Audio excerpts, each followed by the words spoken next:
What's up, guys? I know it's been a long time since we've had a chess video. I've just started a new tournament. This is the Westchester County Open. I played in this last year as well.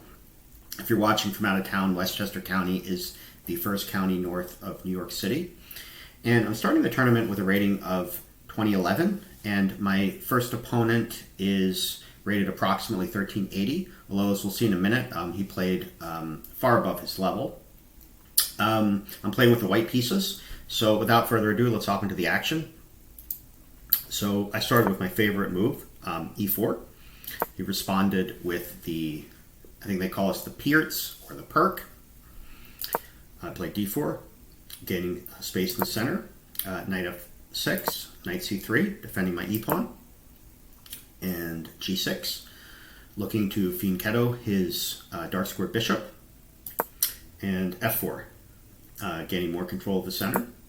These are all book moves: bishop g7, knight f3, castle. At this point, you might be tempted to put your bishop on c4, which looks like a good diagonal. But the problem with that is there's a tactical problem with that. Typically, black may respond by capturing the e-pawn, following it up with d5, forking the pieces. So typically, it's usually best to put your bishop on either e2 or d3. I put it on d3. And he played c5, which came as a surprise. So this is essentially transposing into some type of Sicilian setup. Now I suspect that the best move may be to simply take it, which is a bit unusual. Think about the normal Sicilian. Typically, you leave the pawn in the center and allow black to capture, whereupon you can centralize your knight. So that's essentially what I did. Bishop e3, although the engine doesn't like this and immediately gives black a plus. He quickly went after the knight, knight g4, and I retreated my bishop to g1. Now, typically when the knight is stuck on g4 like this, you typically end up kicking it out with moves like h3, although not always. Sometimes it's actually best to leave the knight on g4, where it can simply have a threat of being captured by the queen. So he traded and played knight c6. Now, of course, he is attacking my knight twice, and I'm only defending it once. So I have to do something about that. Now, the engine would actually prefer me to play h3, with the notion that if we now were to recapture my knight in the center, I could recapture this way and open up my rook. I actually didn't consider that. Instead, I just simply took his knight. And now I actually had a long think. Of course, now he's threatening to take my knight and mess up my pawn structure. One of the moves I gave a lot of thought to was queen f3, which is putting pressure on his c6 pawn and developing my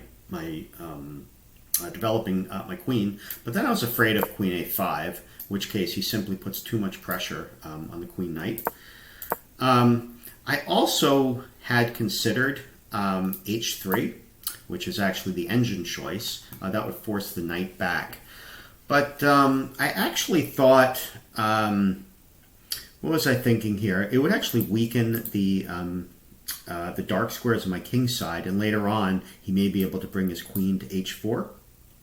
So I didn't do that. Eventually I played the move queen d2. Now this turned out to be just a bad move in general. The idea being that I'm now just protecting my knight, preventing him from capturing and messing up my pawns. I'm also making space to queenside castle, but this turned out to be just poor, just simply leaving his knight on g4. This knight ended up giving me all kinds of problems, as we'll see. He played an excellent move here, e5. And now I started to realize that I was losing. And in fact, the engine gives me almost a -2, or more than a -2 at this point. So he has control of the center. He's castled. His knight is becoming very menacing here. Typically, in these types of positions, you want to cramp. You actually want to cramp the position and leave the pawn on e5, where it's blocking the scope of his bishop. But I was afraid that if I did play f5, he would simply trade and get a big center. So I didn't do that. Eventually, I decided to reroute my knight to e2, adding protection to the pawn, and preparing to queenside castle. Also, I'm now protecting the g3 square, so ideas like queen h5 won't work if this pawn is gone. So he took the pawn, and I queenside castled. Now, of course, he can attempt to hang on to the pawn like this, but I actually would have been happy to see this because it would create some kind of imbalance. Of course, I could then go after the king side, start attacking with moves like h4. I could open up the scope of my bishop, and I thought I would have good attacking chances here, but he didn't do that. He played rook b8, bearing down on my b2 pawn, and I played c3, which is essentially blocking his bishop. And now I had a notion of rerouting my knight to the d4 square, where I could again start attacking his c6 pawn. So he played a very surprising move here, knight e3. Of course, he's not really provoked to do that, but it essentially forces me to capture and give up the bishop pair. But I was actually happy at this point because even though I'm giving up the bishop pair, I'm getting rid of one of his pieces. He played bishop e6, which the engine likes. Of course, I have to do something about my a pawn. I don't actually want to move it because that would leave the b3 square weak. So I defended it with bishop b1.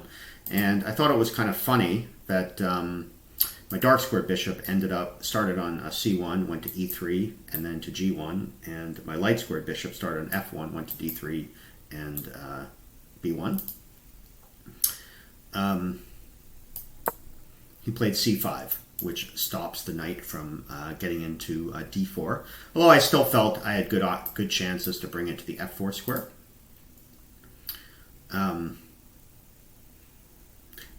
So here I played rook d2 with a couple ideas. First of all, I'm adding defense to the b2, so if he later on were to gang up on it with his pieces, I would have some defense. And also I'm making room to double up my rooks on the backwards d-pawn. Now here he played a5, which I was actually happy to see. I don't think this was his best choice, and the engine agrees. I was more expecting the a5 square to be left open for his queen, or this would help bear down on the a-pawn. I was actually happy to see that. Now I had a fairly long think. Originally, I had planned to put my rook on d1 to double up, but then I saw that if he just plays queen b6, of course I cannot capture because I'll be checkmated on b2. And if I were to defend my queen side with a move like b3, this would simply open up too many lines for his pieces. He has both bishops bearing down on my queen side, and he's ready to make moves like a4, and this looks really tortuous to my king, so I didn't do that. The other idea that I was looking at was knight f4, with the notion of either capturing his bishop or possibly hopping into the d5 square. But then the problem with that is that he has moves like bishop h6 with this massive skewer down on all my pieces. And I wasn't quite sure how to deal with this. Of course, I cannot just simply trade everything because he will simply recapture, and we still have a pin here. I'm going to lose an exchange. Now I actually had one other plan that I was looking at. So the final plan that I was looking at was simply, given all the pressure on my queen side, was just to run my king over to the king side. However, the problem with this plan is that by the time first of all, it takes several moves to get my king over to the E or the F file. But even after it's there, he can actually break open the position with a move like F5. Opening up lines to my king. So my king actually would not really be any safer in the middle. So after a very long think, I played the move h3. So it may just appear that this is a waiting move to see what he's going to do, but actually it does have a plan in mind. So what the plan is to play g4 and possibly g5, which will put a cramp on his position, prevent moves like bishop h6. Now his next move just came completely out of left field. I was expecting him to continue his attack with queen b6, possibly double his rooks, and move his a pawn, but instead he played queen h4, which I was very happy to see.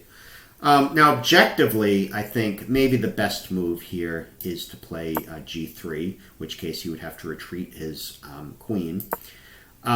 Also, if I just play an innocuous move here, of course, he is threatening bishop h6, again, creating a skewer on my pieces. So I do have to do something to deal with this. But in the end, I just decided to play queen f4 and try to trade off the queens. Of course, a queen trade does favor white, given the fact that I'm the one being attacked. Now, the engine just thinks that black should just admit that this was a bad move and return his queen back to where it belongs, e7. But it's very hard psychologically to do that after you just moved it. He ended up trading queens, which was good for me. Of course, now if he tries this skewer trick, I have plenty of time to get out the way, and I'll definitely be able to move my king out of the pin as well. He didn't do that. He played bishop e5. Now, I also recognize that objectively, it's probably just best to trade the knight for the light squared bishop. And this position is slightly worse for white, given the fact that my bishop is blocked by the e-pawn. However, with endings with bishops of opposite color, they're notoriously drawish. And even if one side has a slight advantage or a pawn up even, oftentimes 2 pawns up, it's very difficult for the side with the advantage to convert. Of course, I'm playing a player much lower rated than myself, so I thought it's best to go after, see if I could actually capture his dark squared bishop. And fortunately, I was expecting him to leave the bishop on the board with something like bishop g3, but I was very happy to see his next move, which the engine doesn't like. So first of all, it allows me to capture his dark squared bishop, but more importantly, it fixes his pawn on the light squared. Now, typically when you get down to the ending, you do want your pawns on the opposite color of your bishop. So in addition to being on the light square, it also can't actually make any further progress, and it should be a target for me. I played bishop c2 with the notion of trying to get my bishop outside the pawn chain. Played f5, and here I started to have some confidence that I had a good chance of winning. Even though I would say it's even, maybe I have a slight plus. I was playing a lower rated player, and I felt like I was in my element now, and I could just play some good moves, or at least better than him, and slowly press my advantage. And that's essentially what happened. I played about 4 or 5 engine moves in a row. First I took it, and rook d6. Now this is actually setting a trap. I thought maybe if he defended his bishop by playing rook f6, I could then take his pawn, which the notion that he cannot recapture with the bishop, so I'll take his rook, and if he recaptures with the rook, I'll take his bishop and attack his pawn. But as it turns out, actually, this idea wouldn't have been that good for me. He's bearing down the b pawn, but he didn't defend it that way anyway. He played rook e8. I played rook e1, attacking his pawn, and strong move, g4, breaking up his pawn chain. Rook d8, which I took, and after the smoke clears, I'm able to play rook h1 and skewer his pawn.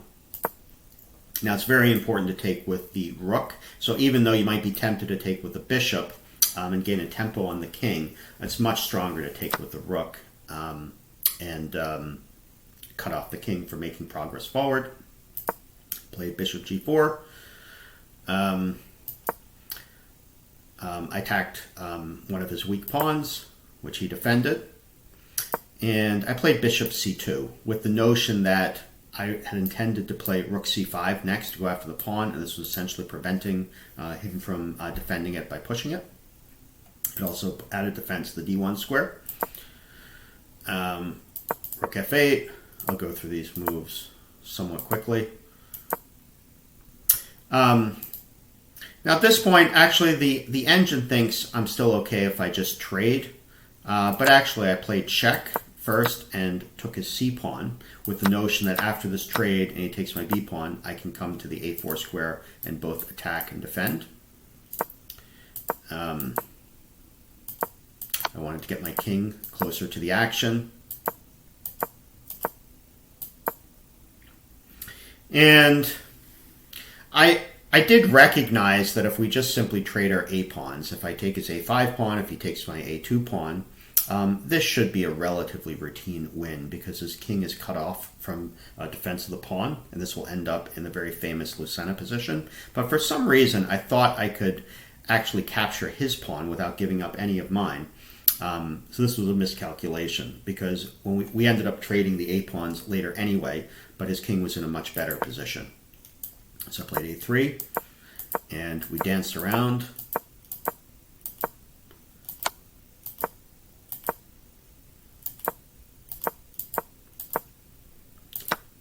And finally, I did take his pawn and trade, but of course now his king is on e5, which is a much better position.